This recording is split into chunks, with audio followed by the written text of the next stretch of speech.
Is it on? Mm-hmm. Yes.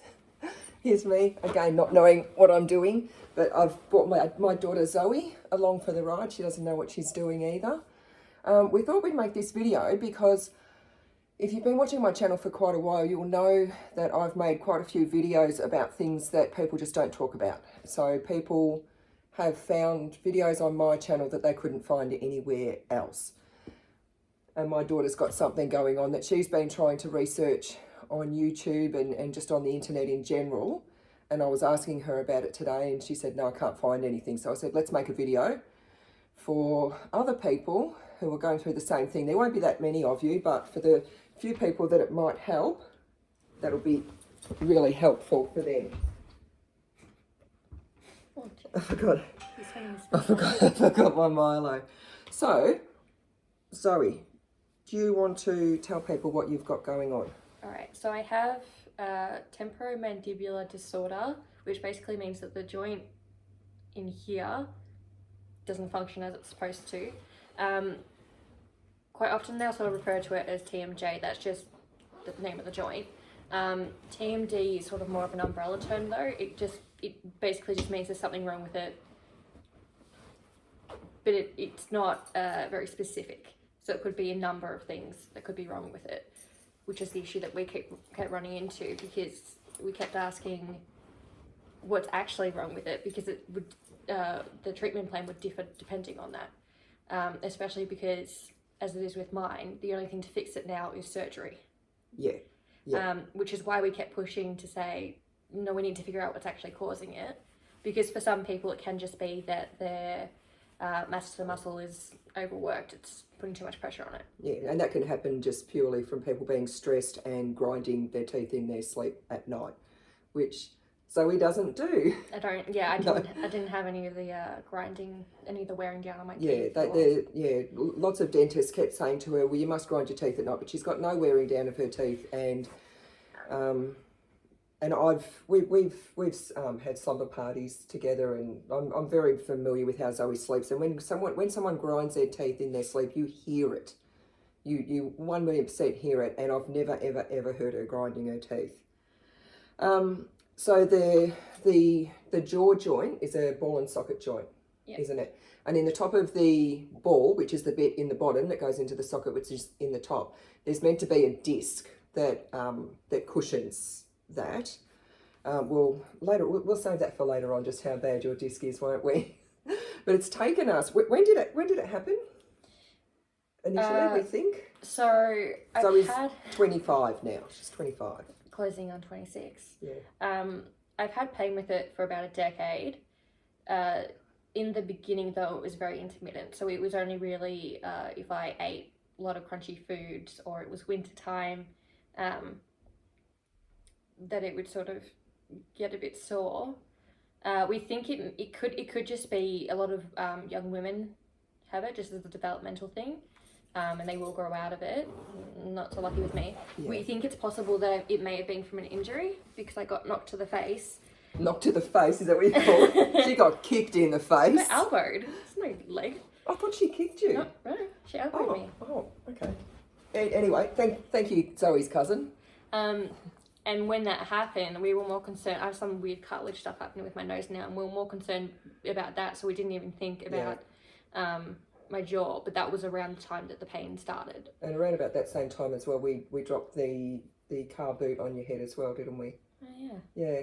Yeah. So there's a few injuries that could have caused it initially, and then it was impacted with a lot of stress. Yeah, and then I had a particularly stressful time where it just about 3 years ago. Yeah, about 3 years. The pain just became constant. It wasn't intermittent anymore. It was all the time, and it was a lot worse. Yeah, and she was she had the clicking when she was eating. I could hear it from across the room. The clicking though then became the clicking stopped. Yeah. And it became more. It sort of moved to more of the sound of when your knuckles hit against each other. And then it moved to more of a grating sound. Yeah, and I can hear that in there when that's happening. Yeah. So we're not really sure, but it could have been a combination of an initial injury and then the great stress, and we mean she had a lot of stress in her life that you've been working on from a psychological, spiritual standpoint. So she's quite healthy in that respect now. I think the only stress that I really have at the moment is from my jaw. It's the pain. Yeah, she has a lot of pain from it. So we'll get onto that. The treatments that she's tried, she's seen multiple dentists about it, who tend to just fob it off as, oh, well, you know, you're grinding your teeth and you're holding a lot of tension in your jaw. Yeah, that it was from grinding. Yeah, and they're, oh, well, you know, you're holding a lot of tension in your jaw. You need to learn to relax and, you know, all this sort of stuff, which is, and I guess for a lot of much younger girls, that is just a simple case of just, you know, take a chill pill and relax and it'll get better. I get why they do have to go through those different routes just to make sure it's not that's causing it. Yeah. But when it's going on for years and years and it's constant and the pain's getting worse, I don't understand why they then didn't look into what's actually causing it, because it's obviously not this. Yeah. So she ended up being referred to the dental hospital in the city. And they completely fucked up her referral. They thought it was for me. So when they've called me, I said, no, I don't need to see a maxillofacial surgeon. My daughter does. So then they just took her off the list. And that was going to be a 3-year waiting list. And she was going to have to go back onto the list and wait for years again. X-rays that were done around that time that no one looked at. No one looked at them. Those. Yeah. And these are, you know, the OPG X-rays where they go all around the head. So this is like radiation and radiation and radiation. So in the end, we ended up seeing a specialist dentist who specialised in TMJ disorders, who, number one, told Zoe, because you asked, shouldn't I get some further testing done? Yeah. And he said, no, there's no point. There's no point in sending you. He didn't even look at the X-ray. The amount of times that I asked doctors over the years, can you please just do a scan just to make sure it's not structural, because I felt like it was structural. Yeah. And no one really wanted to listen to her. So we saw this special dentist who refused to even look at her OPG, refused a CT scan and refused an MRI. So he made her a mouth splint, like a mouth guard, you know, like what the footballers wear, or, you know, sports people. We have since found out that he made the wrong one. He made a hard one, and they're meant to be soft. That caused... Are you nearly crying?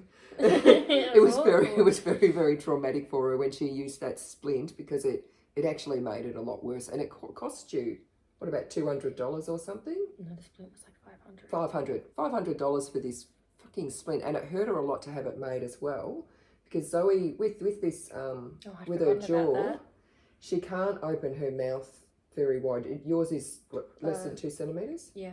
Do you want to show her? No?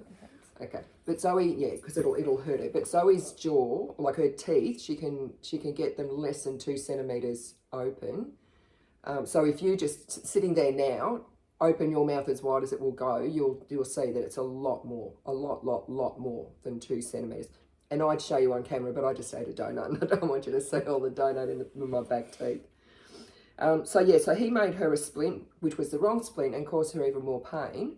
There is also another treatment that people can get for TMJ disorders, and that is Botox. So Zoe had injections around her forehead and down here. Yeah, and like into this muscle. Yeah, and into that muscle. The thing with that is that that's mainly if the issue that you're having, the main issue that people have when they have TMD is that they're overworking the mass of the muscle. And for those people, that will help them.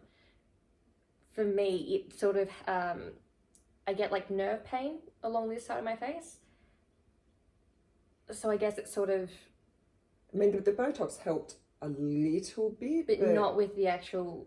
It was more helping with like secondary pain. Secondary pain, yeah. And she had one round of Botox, which was what, about $1,000 or something? Because with dental, there's no Medicare rebates. So, and she doesn't have private health insurance. So the first round cost you about $1,000, and then she had to go back a week or 2 weeks later because it had actually just sent the pain to another place. So then she had more, what, about another $600 worth of Botox or something? Yeah. And that's just not a solution, and it just didn't work well enough, and she would have had to get that done about every 6 months, 6 to 12 months. It just wasn't practical, and it was only helping with the muscle pain. It wasn't helping with the bone pain. which we'll get said, to. Not to bother seeing a surgeon. Yeah, and he said straight up, don't bother seeing a surgeon, they won't be able to help you. So then we got referred to see a maxillofacial doctor who used to do surgery but then didn't anymore. And he did some cortisone injections for Zoe. And I used to go, you had it done 3 or 4 times, didn't you? Yeah. She'd get a local anaesthetic right about in there. Yeah. Yeah. At local anaesthetic, and then he would get a cortisone injection and inject it into her jaw. But it was not a quick process, and he had to jab around feel it and like hear it knocking on the bone. Yeah, and fun bonus, I won't promise anything because you know what I'm like with making videos. If I can, because of the local anaesthetic in the side of her face, it used to make the whole half of her face go numb, and it would droop for a little while afterwards. So we've got some video of that. She had a very, very good sense of humour about that. So if I can, I'll tack those onto the end of the video. Something to note about that, if like people have to get that done. Yeah. We tried because I couldn't close my eye properly, and so it would like dry out. Because it was paralysed. Eye patches didn't really help too much. We found that just taping my eye shut with, what's that tape called? Oh, micropore? Micropore with like a pad thing underneath it. Yeah. We found that was the best. Yeah, so that's if you ever need those injections and you've got half of your face numb. Because the eye patch, it didn't really, I think it probably depends on the shape of your face. Yeah. It didn't. And it's only for a couple of hours, the numbness. It's, like when you go to the dentist and you get your, half of your face numb from the dentist needle. It's just like that. It wasn't permanent. So she had 3 or 4 cortisone injections. The first one helped a little bit, but then the second one made it worse. And then she tried it again a couple more times, and it just wasn't really helping. So he was supposed to send her a referral to see like a higher up maxillofacial specialist, which he never did. So we ended up going to see our GP, and we asked her to refer her, which she did. And we went and saw this guy in the city who is just like, I actually just wrote down here, maxillofacial god, because that is what he is. Again, because it's dental and she doesn't have private health insurance, there was no rebate from Medicare or anything. It cost her $250, but it was the best $250 you've spent in your life, wasn't it? He was the first doctor that I felt was competent, that was actually listening to me, that took it seriously, and that he seemed like properly passionate about figuring out what it was. Really all the other doctors that I went to didn't seem to care about figuring out what was causing it, which just doesn't make any sense to me. He ran through a lot of the other treatments that Zoe's already had, and he sort of exhausted those, and he goes, all right, well, what we're going to do a CT scan, and we're just like, thank God. Because he said that he was pretty sure that I had a displaced disc. Yeah. And that they just needed to be able to see where it was, basically, see what they were dealing with. And seeing if it was, had any holes in it, or or if it was torn or whatever. So he basically said, well, we'll get a CT done, and depending on the findings in that, and he said, I'm pretty sure there's going to be something, you may or may not need an MRI. So, and he went over all the other sort of treatments that Zoe had. He said, so you've had Botox, and you've had this, and you've had the mouth guard and all the rest of it. There's no point. Zoe's she's done physio for it. There's special exercises you can do to help. Didn't help. She's seen an osteo and had some very uncomfortable treatment done there. That didn't really help long term. She's had painkillers. She's had a lot of Panadol. She had so much ibuprofen that she can't stomach it. Literally can't stomach it anymore. We think it's probably damaged her stomach. I really had to stop taking it because I started waking up choking on vomit. Yeah. I couldn't. And any time I leant over, it sounded crazy at work because I kept asking all my co-workers, like, can you smell vomit? And it was just, I could smell it rising up my throat. Coming from her. She's had to go onto antidepressants to help with those stress levels. The what? Mood stabilizing. Mood stabilizing, because as you can imagine, this is very, very difficult emotionally and mentally on any person. And it's caused you a lot of anxiety as well.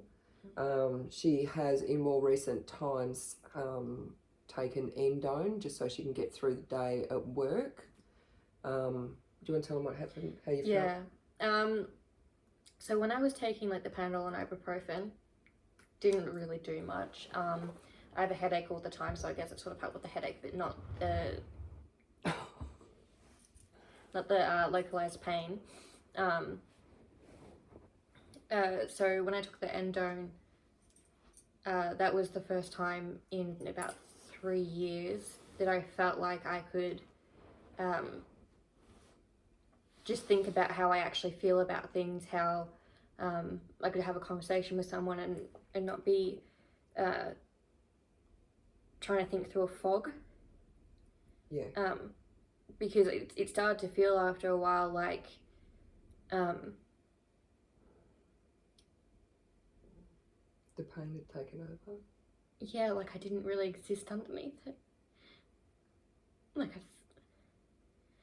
I thought that I just like worn away underneath it, and it wasn't gonna be any of me left underneath it. Yeah, she just felt like her whole life was defined by the pain. Yeah, that's all there was. It was just pain and pain. And because pain. I'd sort of forgotten who I was underneath it all. Yeah, and it just reminded her of you know that she's still Zoe underneath all that. Remember, I'm really glad though that I'm alright. That I didn't find that before I knew that I was put like on a waiting list, because otherwise, you know, when I had that moment of okay, so I'm still here underneath it, I was like, I've got this to look forward to. Yeah. When they fix this for me. But if I had had that moment prior to that, when I just had people constantly just being dismissive and it felt like there was no answers and there was no end in sight to it, that would have been awful for me. Yeah. And I understand why opiate addiction is such a huge problem, because people would be like, I just want to be myself for a couple of hours. Yeah. So Zoe's only been taking endone for a couple of weeks now, and she only takes it to get through work. She works part-time. You reduced your hours a little bit, didn't you? Because you couldn't. Yeah. She's had to reduce her hours a little bit because it's just so hard for her to work. But I'm really proud of her, because even through all this, she does still get up and go to work as much as she can. They've been pretty good though. If I've had to call up and be like, I just can't do today. They've been really good. They're very supportive. And you've taken it, I think, once or twice to get some sleep at night, because Zoe understands that endone is a very, very serious medication, and so she's using it very, very sparingly. She's also tried things like icing it. She gets these little stick-on ice patches. They're called Cooler Gel, I think. Cooler Gel, yeah. They're quite good. If you have headaches, they're quite nice. Yeah. Even if it's just a hot day and you want to cool down. Yeah. I've used them for that. With the heating and cooling, it doesn't really do much for the pain. It's more a distraction. Yeah. So it's more just a different sensory feeling. Yes. And she's tried massage. Sometimes she just gets me to just stroke her face, but most of the time she just doesn't even want it to be touched. When it gets really bad, I get like the skin feels raw to touch. Yeah, get like oversensitive. Yeah. And her eye twitches as well quite a lot. My left eye started twitching about a few months ago. Not constantly, but enough that it's a bit weird. Yeah. I don't know if that's going to be permanent or if that's maybe just pressure from where the... Yeah, no, it's probably just pressure and swelling. So she had the CT scan, and this godlike doctor just called me. We didn't have to go and see him again. He used to just call me once a week to sort of bring us up to speed on what was going on. So she had the CT scan, and he called and he said, okay, I'm going to refer her for an MRI because we can see that there's some changes there. So then she went and had the MRI, and then he called me and he said her jaw is, all sorts of messed up or something. She doesn't have a disc anymore. She's just got debris. They could not visualise a disc in the MRI in the whole area where her jaw is. They said there was some debris that may have been the remnants. That may have been, yeah. So, and she's got bone edema, which means the bone is actually swollen. Which is why painkillers is which is why painkillers because you can't really do anything. The only painkillers they recommend for that are anti-inflammatories, which she can't take anymore. Just a note on that, because so many doctors that we went to said to me, just take Panadol and ibuprofen Just keep taking around the it. clock. Just keep taking it. Don't do that. That's No, and don't. it shouldn't be up to patients to know better than that. Yeah, but Doctors we shouldn't be do, telling yeah. people. That's awful for your stomach. Yeah, it really is. And Panadol's not good for you either. I know Panadol sends my liver enzymes like off the charts if I have too much. So yeah, so he got the results of that that MRI, and there was also damage to the bone, like arthritic changes. I think so, yeah. So he's 25, she's almost 26. Got They, her first wrinkles this morning, so she's not that old. They said that I will need a joint replacement in the next 5, 10, 15 years. But yeah, within 15 years at the most, she's going to actually need not just the surgery, which we haven't even gone on to. Stated it's just on the left side. Yeah, only on the left side. It's only only on one side. So when he got the results of the MRI, he called around and found a very good maxillofacial surgeon for Zoe, because he doesn't actually do surgery himself. He fucking knows everything about it. He is the expert man. So he got her put onto a waiting list to see a surgeon at a hospital very close by to us. And so we went and saw them only a few weeks ago, maybe about 5 or 6 weeks ago. And they said, well, we've exhausted everything else. She really, really needs surgery. They wanted to put her down as a category 1, but they couldn't because she's not dying. So they put her down as a category 2. Only on the inside. Yeah, only on the inside. So the surgery that she's going to be having is called you want me to do it? A left TMJ arthroplasty with subdermal graft. Discectomy as well. They're going to look for the disc, but probably just be taking out remnants. Clear all the and debris. they're going to take a little piece of the fat in her stomach. A little bean. Yeah, and they're going to roll it into a little chicken nugget, as they called it, and they'll put it into her jaw joint, and that will be her new disc. But because of the changes and the damage that is in her jaw now, because it's taken so long for someone to listen, she will need a jaw replacement within 15 years, and that is like joint replacement, not my whole jaw. Yeah. Joint replacement. A joint replacement, but it's like a big plate that goes down here, and it like replaces the ball part of the joint, and then there's another plate that goes in up here, but that's something for future Zoe to worry about. So she'll be in hospital just overnight for that, and that won't completely fix the problem, will it? But they said it will greatly improve it. Pain. So how has it impacted your life having this going on? I'm tired all the time, like, you know, in the way that you can't like sleep off, and just absolutely exhausted all the time. I find it hard to have complete thoughts. Eating's been Interesting. I was on like just liquids and like mushies for quite a while. But my teeth started to really hurt. Yeah, because you actually need to chew, otherwise your teeth get sore. So now I just don't eat hard foods or anything that's crunch. Yeah. What's going to be the first thing you can eat? Yeah, when you can. An apple. Apples are Zoe's favourite food.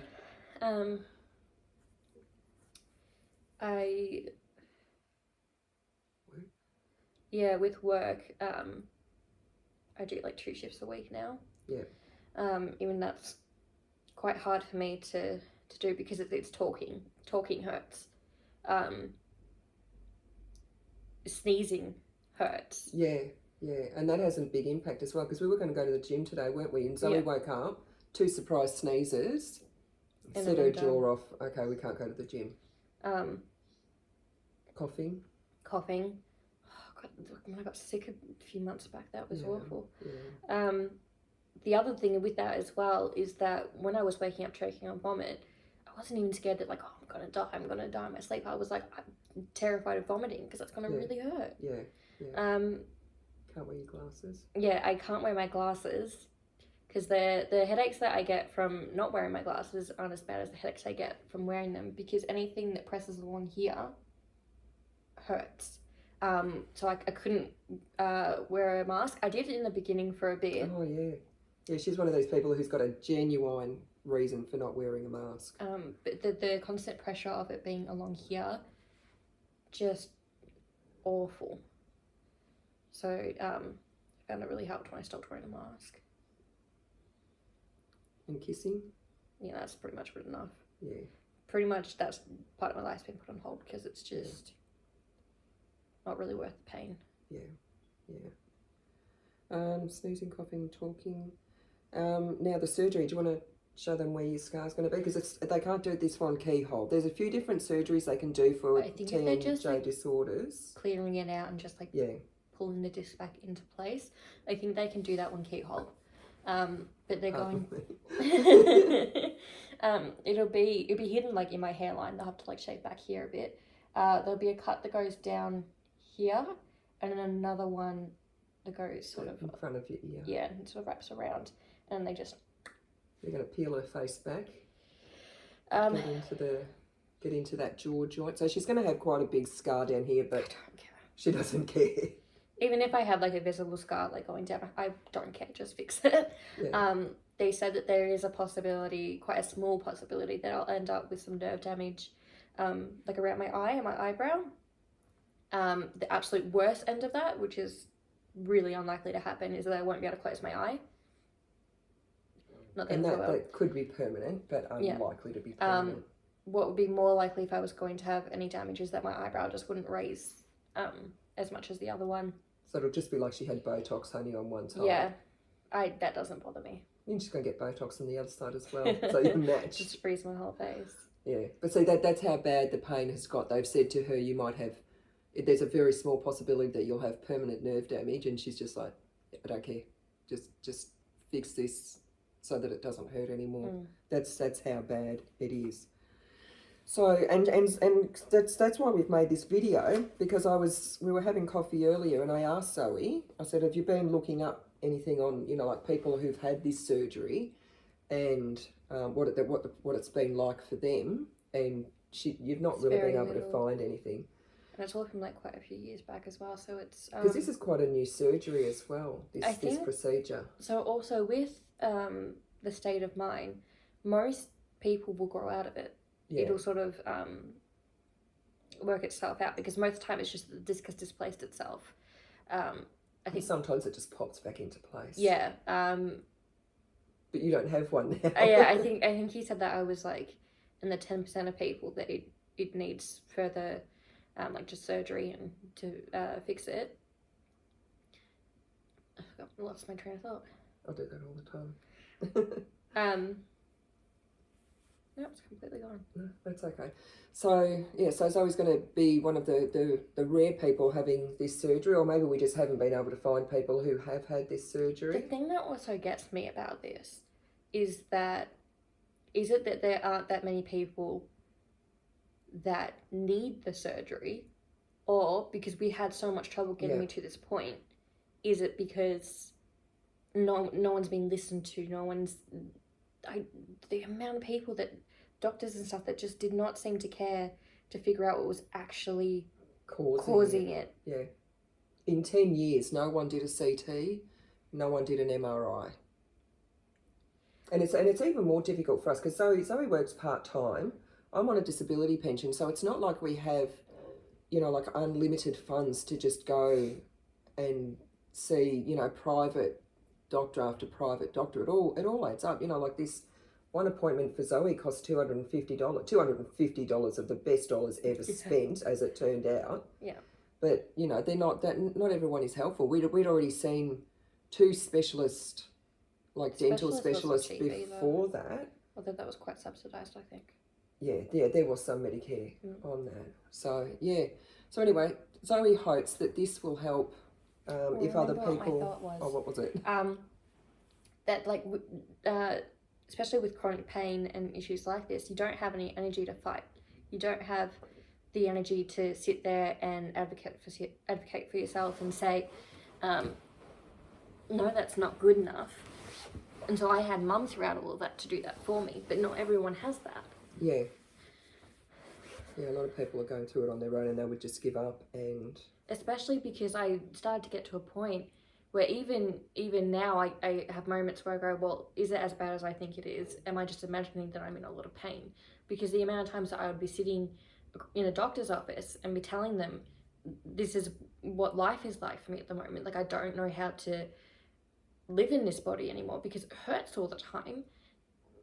And I'd be thinking, well, I can't be in as much pain as I think I'm in, because they would be doing something if I was. Yeah. They wouldn't just be sitting there. Yeah, it just becomes a real mind fuck, doesn't it? And so for me now, like, even when we got the MRI results and they said, like, it's pretty bad, I was somewhat relieved that it was pretty bad, because I was like, I knew there was something wrong. Yeah. And so the happy news is we got a surgery date for her today, and it's only a couple more weeks to wait. And you had a couple of little tears this morning, didn't you? Yeah. With relief. And she went out and celebrated and bought some skivvies. And then realised I'm probably not going to be able to wear them for a while after the surgery, because I'm going to get it over my head, which is going to be cut open. So we might do another update video closer to the date of surgery, or on the day of surgery, certainly afterwards. We'll give you updates. The main things that I will say in regards to, because this isn't just in relation to just if you have like TMD issues, if you're having chronic issues and they're not listening to you, the main things, if you ask for a scan or you ask for some sort of treatment to be done, or you ask for anything, to be referred to someone and else. They say no, tell them, I want that written in my medical record. I want you to write down that I asked for this and you said no. Because if I had said that, the amount of times that I asked for scans to be done, that they would have been out at back then, I probably still would have had a disc. Yeah. And maybe if they had caught it back then, I wouldn't be needing a joint replacement. Yeah, exactly. She may have still needed surgery to pop it back into place, but she wouldn't be looking at a jaw joint replacement in 5, 10, 15 years. Yeah. Yeah. Also, don't take ibuprofen around the clock. No. Terrible idea. Thanks, little miss. That's okay. We'll give you an update when we got stuff to update.